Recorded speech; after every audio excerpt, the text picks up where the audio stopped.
Shalom, shalom. Call Halayimla, Yahweh, Bahasham, Yahweh Shai, Bahasham Rakal Kodash, as well as a double honors upon to the apostles and elders of GMS, Great Millstone, whom I've learned this truth under. This being a quick hit through the spirit, Lord willing, this be edifying. This is the scene of the crime as it's going on around the news of the politician Charlie Kirk. Okay, and then I try to, because it's a little bit blurry from this still image, try to recreate it in Chat GPT, but Chat was being a bitch, and it's got all these excessive guidelines of what you can't do, but I try to make it more clear. Okay, and it's all we need, because we can do anything. You can't do anything against the truth, but for the truth. All right, so three things, and this is titled ironic foreshadowing. Three things of this still image that caught my attention were: number one, it being titled on top of the tent, American Comeback. Okay, we're going to speak on that with the scriptures. Number two, prove me wrong. And then number three, all the red hats. Okay, so let's just get to it. Start with this, prove me wrong. Okay, prove you wrong. Well, the Lord clearly had something to say about that. Galatians 6 verse 7, be not deceived. Yahweh, the heavenly Father, is not mocked. For whatsoever a man soweth, that shall he also reap. Okay, and life and death, the Lord deals with that. If he requires your spirit, there's nothing you can do to get out of the heavenly Father's hands. If the Lord requires a judgment that sends you back up to the spiritual realm, it is what it is. Okay, and the angels, the scriptures speak on, I believe, Ecclesiasticus, the 39th chapter, spirits created for vengeance. All right, and the angels rejoice at the Lord's commandment. So this man's spirit was required, and he put a very precise shooter to cause that. All right, let's get it again. And Lord willing, Esau don't try to flag this as hate speech. We just reading out the holy scriptures of what we see in this hell America. Galatians 6 verse 7, be not deceived. Yahweh, the heavenly Father, is not mocked. For whatsoever a man soweth, that shall he also reap. Talking about prove me wrong. Well, the Lord did that real quick. And then it's talk about American comeback. Well, we just gonna get that. Let's get Jeremiah 51 verse 7 in the NLT, because we know there's an ancient Babylon, but then there's a Babylon the Great, the daughter of Babylon, which is talking about America. Okay, Babel meaning confusion. This is a land of madness and confusion. Okay, here in America, you got women transforming themselves into men transforming themselves into women. The men marrying each other. It's all types of complete insanity here in Babylon. Jeremiah 51 verse 7, and the Lord is wrapping this place up, wrapping it up completely. It's coming to an end, and ain't shit that they can do about it. So Esau can sit and preach about MAGA, make America great again, in the American comeback, but that's in vain. Okay, Esau's time, his shot clock is rapidly running out. Okay, it speaks on that Revelation 12 verse 12. This man knows he got a short time. That's why he's about to come down with great wrath. Just paraphrasing. Jeremiah 51 verse 7 through 9, speaking about ain't finna be no comeback of America. Babylon has been a gold cup in the Lord's hands, a cup that made the whole earth drunk. The nations drank Babylon's wine, and it drove them all mad. That wine is talking about philosophies. But suddenly Babylon too has fallen. Weep for her, give her medicine. Perhaps she shall yet be healed. We would have helped her if we could, but nothing can save her now. Let her go, abandon her. Return now to your own land, for her punishment reaches to the heavens. It is so great it cannot be measured.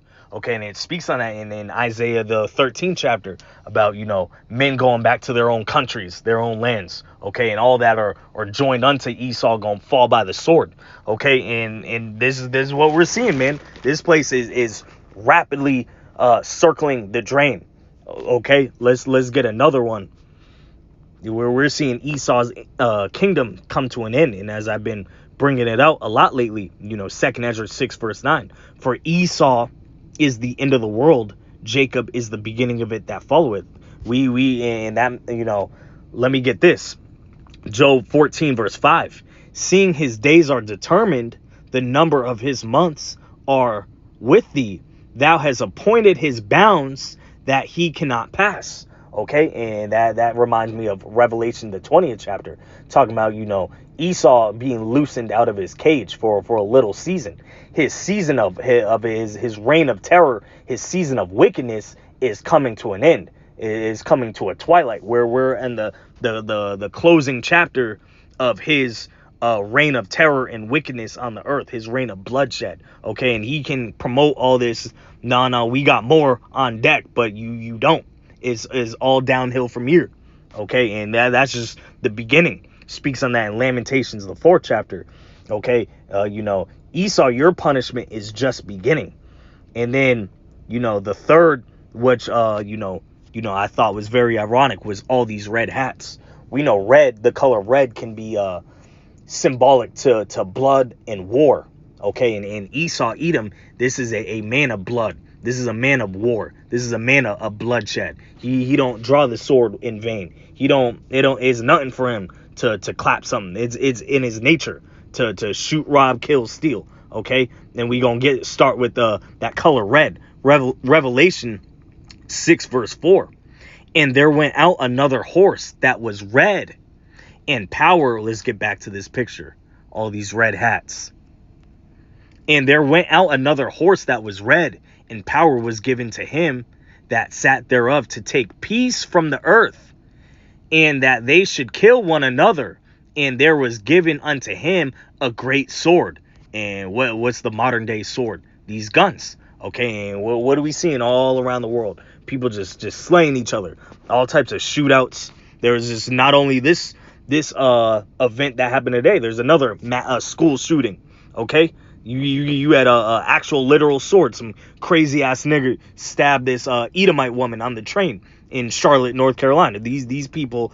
This is as the judges, so is the officers. This man Esau Edom is a man of blood. So what do you think his citizens are like? They become just as brute-like and savage as him. And we gonna further stamp home the point that this red man is a man of bloodshed. And he's not really WHITE. He's red. Going back to those red Make American Great Again hats. Genesis 25 verse 25. And the first came out red all over like an hairy garment. And they called his name Esau. And I believe in the Hebrew that means wasted away is he. Okay, he's got that curse of Cain, where the Lord, that's the people of the curse of Yahweh B'Shem Yahushai, took away his melanin. All right, so it didn't describe what Jacob came out because they were twins. Okay, but it described what Esau looked like when he came out, and he was red because everyone had melanin. Continuing on the spirit of Esau and the prophecy, because this man, not only is red, but he would get a very great sword. Okay, modern day sword being those guns. That would be his gift. And how did he move with his sword? By stealing, raping, robbing, killing. That's how he got the fatness of the earth. The earth was given into the hands of the wicked, pursuant to Job 9 verse 24, Genesis 27 verse 38 through 40. And Esau said unto his father, Hast thou but one blessing, my father? Bless me, even me also, O my father. And Esau lifted up his voice and wept. And Isaac his father answered and said unto him, Behold, thy dwelling shall be the fatness of the earth, and of all of the dew of heaven from above. And by thy sword shalt thou live, and shalt serve thy brother. And it shall come to pass, when thou shalt have the dominion, that thou shalt break his yoke from off thy neck. Okay, as the scriptures speak on Jacob cleaving unto the heel of Esau, that was symbolic of Esau's kingdom would come first, and then Jacob's would come after, going back to 2 Ezra 6 verse 9. But we're seeing this man's kingdom, his reign, his season of wickedness come to an end. All right, and your punishment is just beginning. But you look at all this man got embassies all over the world. This man got military bases all over. He got satellites. Okay, in order to move in aviation, you got to learn English. Okay, this man got banks that could all over. The world was given into this man's hand. Okay, and how do you get that? By the sword. And we gonna close off on this because I thought that this still picture was very ironic to Esau's downfall. Okay, in his pride. But we know pride goeth before destruction. Okay, and the bigger they are, the harder they fall. This man's fallen really hard. Revelation 13 verse 10. He that leadeth into captivity shall go into captivity. He that killeth with the sword must be killed with the sword. Here is the patience and the faith of the saints. Okay, and going back to this picture, you talking about prove me wrong, prove me wrong. Well, hey, the Lord had a little answer for that. And America ain't coming back nowhere. America, this is the end. And all those red hats, it's about to get a lot bloodier. Okay, this matter of fact, let's get that. Speaking on a town established by blood, this bloody city. Habakkuk 2 verse 12. Woe to him that buildeth a town with blood and establish a city by iniquity. Let's get another one. This is that bloody city talking about in the scriptures. And it was built off blood. It's finna go out on a whole lot of blood. That's the judgment the Heavenly Father got stored for this place, America. Nahum 3 verse 1. Woe to the bloody city. It is full of lies and robbery. The prey departeth not. Okay, and hey man, you had your time and it's coming to an end. Call Halayim La Yahweh Ba'Shem Yahushai Ba'Shem Merkah Kodash. Shalom.